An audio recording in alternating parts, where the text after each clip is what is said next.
Hello students, welcome back to our YouTube channel पढ़ाई with Badu भैया।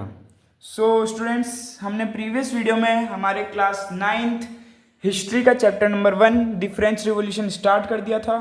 और उस वीडियो में हमने चैप्टर का इंट्रोडक्शन और जो फर्स्ट टॉपिक है French society during the late 18th century उसको कंप्लीट कर लिया था।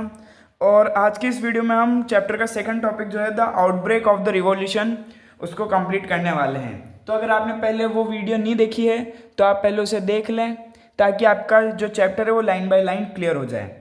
तो चलिए शुरू करते हैं। अभी मजा आएगा ना भिड़ो। तो हमारा सेकंड टॉपिक है चैप्टर का the outbreak of the revolution, यानी रिवॉल्यूशन का आउटब्रेक कैसे हुआ, रिवॉल्यूशन चालू कैसे हुआ। In 1789, Louis XVI called together an assembly of the States General to pass proposal for new taxes. 1789 में लुई 16 जो फ्रांस का राजा था, उसने एक मीटिंग करवाई। एक स्टेट जनरल की मीटिंग होती है, असेंबली कंडक्ट करी। वहाँ पे उसने एक प्रपोजल रखा। किस चीज़ का प्रपोजल था? पास प्रपोजल फॉर न्यू टैक्सेस, जो नए टैक्स लगाने थे तो उसका जो नया सिस्टम था उसको पास करने के लिए उसने मीटिंग असेंबली रखवाई थी। ठीक है। Voting was conducted on the notion that each state as a whole had one vote.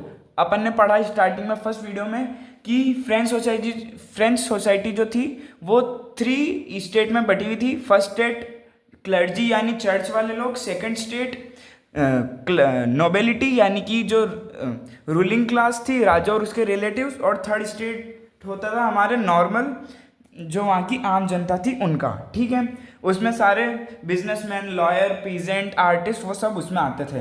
तो वोटिंग सिस्टम क्या था कि जो एक पूरा स्टेट है उसको पूरे को एक वोट मिलेगा, यानी जो हमारा फर्स्ट स्टेट था उसको एक वोट, सेकंड स्टेट को एक वोट और थर्ड स्टेट को एक वोट। तो फिर जब वोटिंग हुई तो उसके बाद क्या हुआ वो अपन पढ़ते हैं।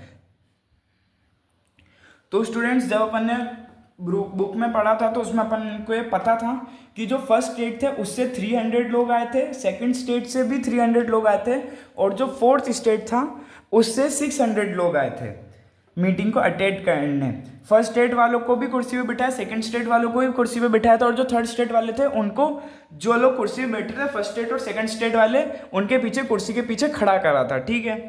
फिर जब ये वोटिंग का दिया इन्होंने कि एक स्टेट को एक वोट होगा, तो जो थर्ड स्टेट के मेंबर्स थे उन्होंने एक प्रपोजल रखा कि हर मेंबर, मतलब जितने भी लोग आए हैं वोटिंग में, हर पर्सन को अपना एक इंडिविजुअल वोट होना चाहिए, ना कि पूरी एक स्टेट को एक वोट नहीं होना चाहिए। हर स्टेट में जितने भी लोग हैं सबको अपना एक एक वोटिंग राइट होना चाहिए। इससे उनका था कि जब हम ये प्रपोजल रखेंगे और प्रपोजल पास हो जाएगा तो हमारे ज़्यादा लोग हैं, 600 लोग हैं हमारे, तो हम लोग जीत जाएंगे। बट जो वहाँ का रूलर था उसने वो मना कर दिया। लुई 16 ने प्रपोजल एक्सेप्ट करने से मना कर दिया। बट अब ये तो मैंने आपको समझा दिया, बट अपन इसको पॉइंट्स में कैसे लिखेंगे वो पढ़ते हैं। But the members of third state demanded that each individual should be given a right to vote. Third state के जो मेंबर्स थे उन्होंने सबने क्या डिमांड करी कि हर इंडिविजुअल को, यानी हर पर्सन जो स्टेट जनरल की मीटिंग में आएगा उसको वोट होने का अधिकार चाहिए, उसको वोट देने का अधिकार होना चाहिए। This was one of the democratic principles by Rousseau written is book. ये एक डेमोक्रेटिक प्रिंसिपल था जो कि जीन जैक्स रूसो ने अपनी बुक में दिया था। आपको उनकी बुक का नाम कमेंट में करना है। आपको उनकी बुक का नाम जो है मैंने प्रीवियस वीडियो में बताया था, आपको कमेंट में, इस वीडियो के कमेंट में उनके बुक का नाम बताना है। ठीक है। When their proposal was rejected by the king, third state वालों ने प्रपोजल दिया कि हर पर्सन को एक वोट का राइट होना चाहिए, यानी इंडिविजुअल वोटिंग राइट होना चाहिए। When their proposal was rejected by the king, but उनका जो प्रपोजल था उसको किंग ने रिजेक्ट कर दिया। Then the members of third state, जो थर्ड स्टेट के मेंबर्स थे, walked out of the assembly in protest। वो लोग जो थे, वो जो असेंबली थी यानी जो मीटिंग थी उससे बाहर चले गए, वहाँ पे नहीं रुके, वो उन्होंने मीटिंग अटेंड नहीं करी। किस चीज़ में? गुस्से में, प्रोटेस्ट करने की वजह से। ठीक है। The third state declared themselves as the national assembly. जो थर्ड स्टेट के लोग थे उन्होंने खुद को एक नेशनल असेंबली डिक्लेयर कर दिया, यानी उन्होंने खुद की एक नई मीटिंग बनाना चालू करी।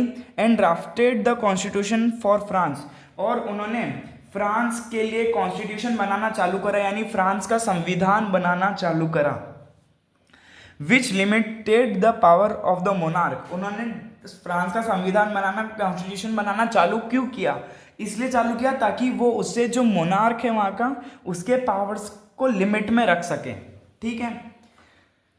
There was an outbreak on the street where crowds of angry women stormed into the shops after spending hour in a long queues at the bakery। मैं आपको सबसे पहले इस क्यूज का मतलब बता देता हूँ। इस क्यूज का मतलब होता है लाइन।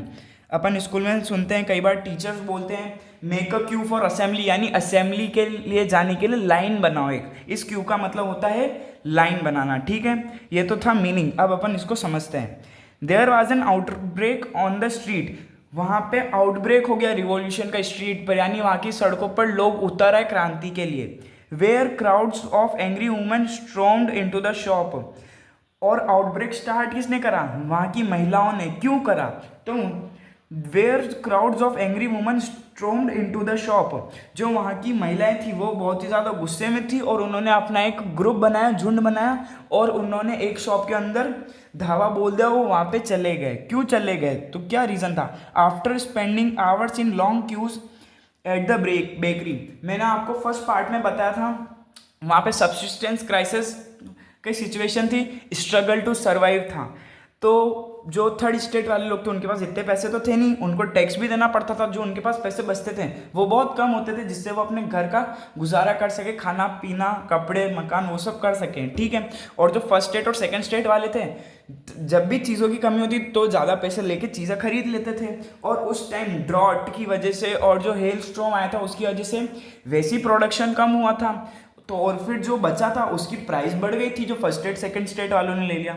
तो फिर जब लाइन में खड़े रहने के बाद भी, बेकरी के बाहर लाइन में खड़े रहने के बाद भी जब कोई चीज़ नहीं मिलती थी, तो क्या हुआ? वहाँ की महिलाएं जो थी, जिनको लाइन में खड़ा रहना पड़ता था, उनको गुस्सा आ गया और उन्होंने रिवॉल्यूशन का आउटब्रेक कर दिया, यानी रिवॉल्यूशन स्टार्ट कर दिया। Therefore, on 14 July the outbreak took place. इस वजह से 14 जुलाई को, 14 जुलाई आप ये डेट याद रखना, 14 जुलाई को आउटब्रेक टुक प्लेस, यानी कि जो क्रांति थी वो ऑफिशियली चालू हो गई थी। तो ये तो था हमारा टॉपिक। ठीक है, अब अपन इस टॉपिक का जो सब टॉपिक है उसको पढ़ते हैं। उसका सब टॉपिक क्या है? फ्रांस बिकम्स कॉन्स्टिट्यूशनल मोनार्की, यानी फ्रांस में जो है राजा तो रूल करेगा, बट राजा जो है वो कॉन्स्टिट्यूशन के, यानी संविधान के अंदर रहकर रूल करेगा, यानी उसको संविधान के हिसाब से चलना पड़ेगा।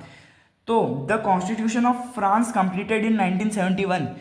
अब अपन ने अभी पढ़ा कि 1789 में जो स्टेट जनरल की मीटिंग हुई थी, उसमें से जब थर्ड स्टेट वालों के प्रपोजल को नहीं माना गया कि हर इंडिविजुअल को वोटिंग राइट होना चाहिए, तो वो लोग वहाँ से बाहर निकल गए और उन्होंने खुद को नेशनल असेंबली डिक्लेयर कर दिया और फ्रांस का कॉन्स्टिट्यूशन बनाने लग गए। ठीक है, तो 1789 में तो उन्होंने चालू करा था, और 1791 में उन्होंने कॉन्स्टिट्यूशन फ्रांस का बना दिया, कंप्लीट कर दिया।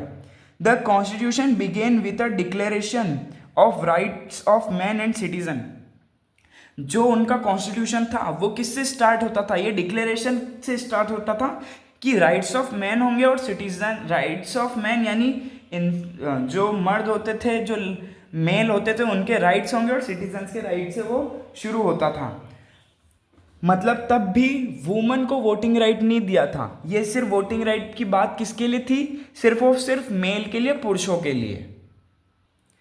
अब अपन देखते हैं कि वो कॉन्स्टिट्यूशन जो था फ्रांस का, जो कि 1791 में कंप्लीट हो गया, तो उसके अंदर कैसे कैसे राइट थे।